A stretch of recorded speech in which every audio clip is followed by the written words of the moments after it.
Selamat sore semuanya. Apa kabar hari ini? Saya harap semua dalam keadaan baik ya.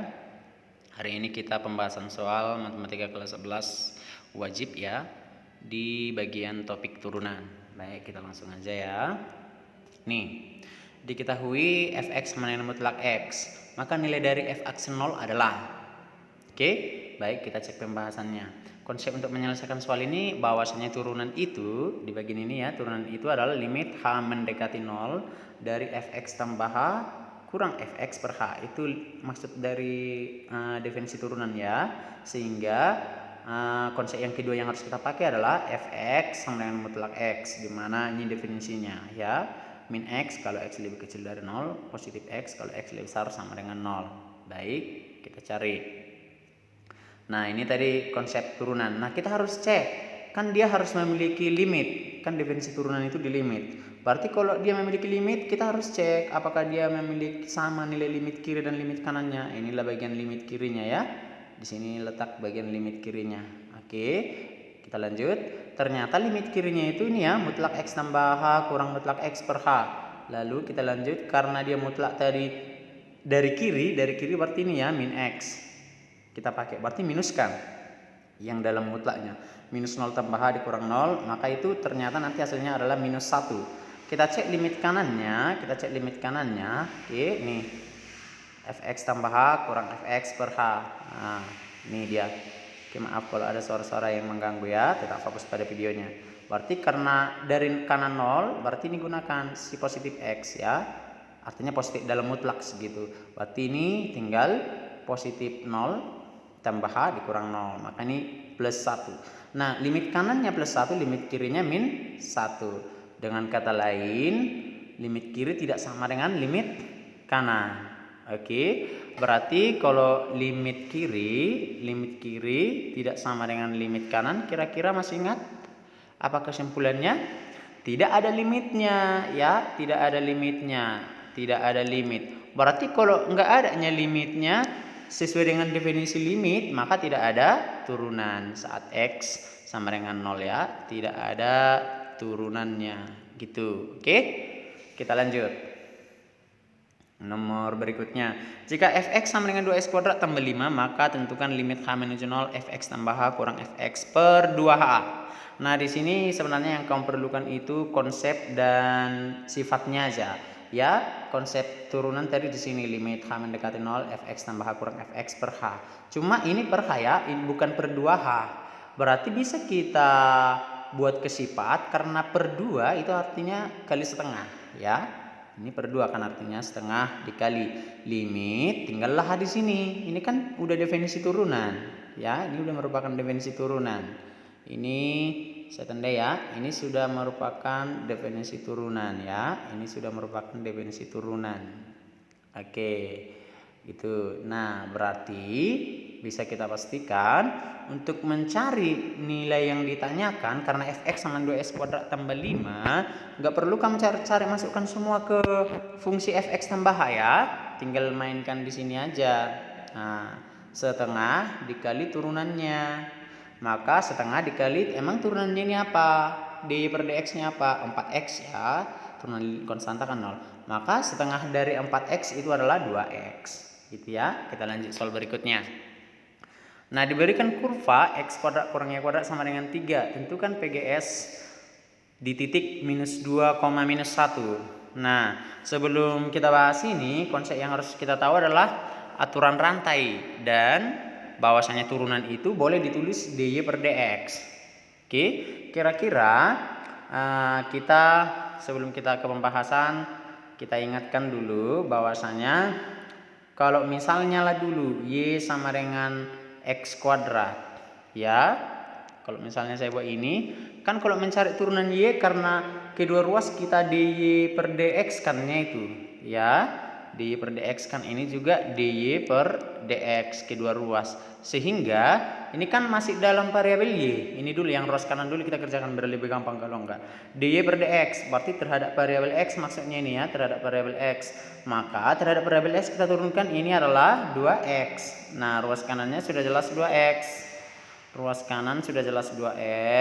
Nah, sekarang ruas kirinya. Nah, ini kan sebenarnya masih dalam variabel Y bukan X. Padahal di sini disuruh harus dalam variabel X. Maka tetaplah ini Y itu kan kalau kita turunkan terhadap variabel Y, inilah yang perlu kita gunakan dalam aturan rantai.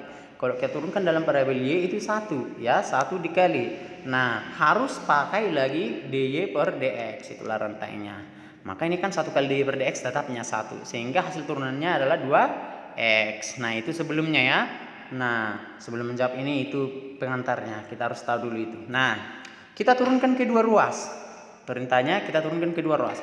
Nah, persamaannya kan x kuadrat. Nah, dia berbentuk eksplisit, x kuadrat dikurang y kuadrat. Oke, saya buat agak berjarak dulu ya, biar bisa nanti kita turunkan ke dua ruas. X kuadrat dikurang y kuadrat sama dengan 3 ya. Nah, sama dengan 3. Nah, sekarang kita coba buat d per dx nya kedua ruas. Karena kenapa bisa kita masukkan nanti ini ke dalam? Karena kan dia tanda kurang sama tambah bisa kita masukkan. Ini dx ya, yang di atas dy. Ini dy ini ya, dy. Oke, ini juga dy per dx ya. Ini juga dy per dx. Karena kita harus turunkan kedua ruas ya. Maka nah ini saya rasa nggak masalah lah ini ya. Saya rasa ini tidak masalah nih. Karena dalam variabel x dia langsung turunkan aja. 2x langsung ya. Langsung turunkan aja di bagian 2x ya. Kita turunkan 2x. Kita ganti warnanya dulu. Kita turunkan 2x. Maka ini udah dalam variabel x ya. Maka ini tinggal turunkan 2x. Kurang. Nah, di sini y kuadrat. Gimana menurunkan itu? Gunakan juga aturan rantai tadi. Angkat dulu ini dalam variabel y. Berarti ini nanti menjadi 2y kalau diturunkan ya. Tapi masih ada karena per dx dia tahu dalam dx, kita tuliskan lagi ulang dy per dx gitu. Nah, turunan konstanta kan itu 0. 0 ya. Maka bisa kita pastikan nanti geser-geser aja dia ya, geser-geser aja dia. Nah, boleh kita cek ini penyelesaiannya. Ingat aturan rantai, ini dia ya, aturan rantai tadi. Nah, di bagian y kuadrat ini tadi jadi 2y kali dy per dx. Nah, di sini dia tadi ya, di sini dia tadi. Nah, berarti kemudian kita lanjut. Berarti 2y kurang y kali dy per dx sama dengan 0. Nah, tinggal pindah ruaskan aja ya. Tinggal kita pindah ruaskan aja. Berarti tadi persamaannya sudah di sini ya, persamaannya sudah di sini. Maka 2x kurang 2y dy per dx sama dengan 0 tadi. Maka dari sini bisa kita pindah-pindah ruaskan aja ya. Sehingga dari sini bagi duakan aja ya. X sama dengan pindahkan aja langsung ke ruas kanan. Y dy per dx. Maka bisalah kita pindahkan y-nya ini menjadi x per y ya. Maka di sini 2x per 2y sama dengan x per y sama dengan minus 2 per minus 1. Dari mana? Ini kan x-nya minus 2, y-nya minus 1. Dimana kita tahu dy per dx itu kan turunan. Nah, yaitu gradien. Turunan pertama dy per dx ya. Berarti kita mencari gradien. Nah, sehingga kita temukan solusinya. Persamaan garis singgung secara umum apa rumusnya? Persamaan garis singgung, ayo saya ingatkan, y kurang y1 sama dengan m dikali x kurang x1. Dimana x1 nya apa? Minus 2, y1 nya minus 1. Ini x1, ini y1 ya. M nya tadi sudah dapat ya, m nya sudah dapat. M sama dengan 2. Oke, gunakan aja itu y tambah 1 sama dengan 2 kali x tambah 2 ya, karena kurang-kurang jadi tambah. Sehingga kalau kita nolkan ruas kanan itu menjadi 2x kurang y tambah 3 sama dengan 0. Maka inilah dia persamaan garis singgung dari fungsi implisitnya tadi, yaitu si x kuadrat kurang y kuadrat sama dengan 3 ya. Kita lanjut. Tentukan dy per dx jika diberikan fungsi berikut. Saya rasa hampir sama aja. Cuma di ruas kanannya ini yang agak sulit. Kenapa? Dia berbentuk fungsi perkalian. Tapi tetap mudah ini. Ingat aja perkalian ya, kayak mana konsepnya. Nah, kita turunkan yang bagian ini, konsepnya sudah pasti ya, sama kayak tadi. Turunkan aja ke dua ruas ya. Nah, yang agak sulit nanti di sini saya rasa di ruas kanan ya. Kita kerjakan bersama aja. Nah, kita ingin mencari dy per dx turunan dari si 12xy. Si ini 12 ya. Sorry, kita bagi si aja. 12xy. Nah, untuk mengerjakan ini kira-kira gimana? Nah, maka gunakanlah ini sebagai si u. Biar UV aksen itu ya. Ini menjadi V. Ya, berarti rumusnya ini nanti U aksen V ditambah V aksen U. Ya, ini gunakan rumusnya untuk menyelesaikan ruas kanannya ya. Kalau ruas kirinya saya rasa sudah bisa lah gunakan aturan rantai. Ini di ruas kiri ya, sudah jelas. dy per dx dari x pangkat 3 tambah dy per dx y pangkat 3 sama dengan 3x kuadrat. Jelas ya, karena ini sudah dalam x ya, maka tinggal 3x kuadrat. Ini masih dalam y, berarti ini turunkan dulu ya, y pangkat 3 menjadi 3y pangkat 2. 3y pangkat 2, tapi harus ada dy per dx, rantainya harus ada ya, dy per dx. Sehingga itu bagian ruas kiri ya. Sekarang kita cek bagian ruas kanan ya, ini aturan rantainya. Kita cek ruas kanan. Nah, ingat turunan bentuk U kali V, itu maksudnya ya. Ruas kanannya kan berbentuk U kali V maksudnya. Kita misalkan U12x, maka U aksen 12. Kita misalkan V-nya itu Y ya, V-nya itu Y. Jelas ya? Maka V aksen sama dengan 1 dikali dy per dx atau dy per dx. Maka sesuai dengan konsepnya kalau di perkalian gunakan aja U aksen V tambah UV aksen 12Y gitu ya. 12Y karena turunannya ini 12 kan tadi si U. Nah, 12Y tambah tinggal substitusikan aja 12x dy per dx. Oke, kita lanjut. Sehingga ruas kiri harus sama dengan ruas kanan ya. Ruas kirinya tadi ini ya, 3x kuadrat hasil turunannya ini sama dengan 12y tambah 12x dy per dx. Nah, kita kan perlu si dy per dx, berarti sama ruaskan dia dy per dx. Maka di sini ya sudah saya sama ruaskan. Berarti dari sini 3x kuadrat kurang 12y sama dengan keluarkan si dy per dx. Maka tinggal 12x kurang 3y kuadrat dikali ini gunakan kurung ya, dy per dx. Sehingga dy per dx tinggal pindahkan aja. Jadi dibagi ya. Ini dibagi nih. 3x kuadrat kurang 12y per 12x kurang 3y kuadrat. Itulah hasil turunannya, inilah hasil akhirnya. Oke, kira-kira demikian untuk hari ini. Oke ya. Oh, satu soal lagi. Belum, satu soal lagi. Satu soal lagi. Yuk. Diberikan kurva fungsi fx sama dengan x kuadrat kurang 2x.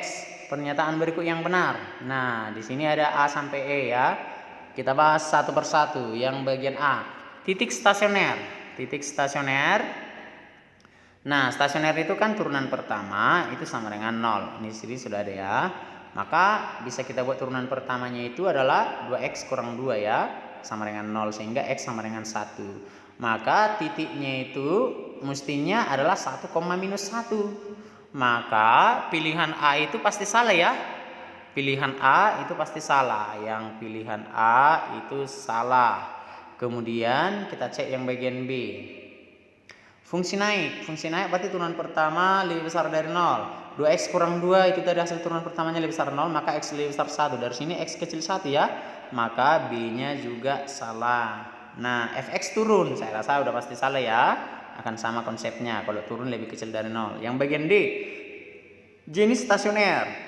Untuk mencek jenis stasioner itu kita mencek uji turunan kedua ya. Kalau dia lebih kecil dari 0 turunan keduanya, itu pasti nilai balik maksimum. Kalau lebih besar turunan keduanya, itu nilai balik minimum. Ternyata kita cek itu F turunan keduanya kan sama dengan 2 dan lebih besar dari 0. Berarti nilai balik minimum. Sementara di bagian D kan dikasih tahu titik balik maksimum dia. Salah lah, harusnya dia titik balik minimum. Maka yang bagian D juga salah. Oke, kita cek yang bagian E. Ya, sudah pasti yang bagian E memang jawabnya. Tapi kita bahas dulu yang bagian E ya. E tidak memiliki titik belok. Karena apa? Syarat titik belok itu kan kita turunkan kedua X sama dengan 0. Berarti harus ada pembuat 0 si X nanti. Masih dalam berbentuk fungsi dia dalam X. Dinyatakan dalam X. Sementara ketika kita turunkan 2 kali itu udah konstanta hasilnya 2. Enggak pakai X lagi dia. Maka tidak ada nilai A gitu ya. Atau dari sini turunan kedua A harus 0. Ada bilangan A yang membuat 0 dia. Ternyata tidak ada lagi ya. Sehingga dia enggak memiliki titik belok. Maka cukup sekian untuk hari ini. Jangan lupa subscribe ya. Sekian dan terima kasih.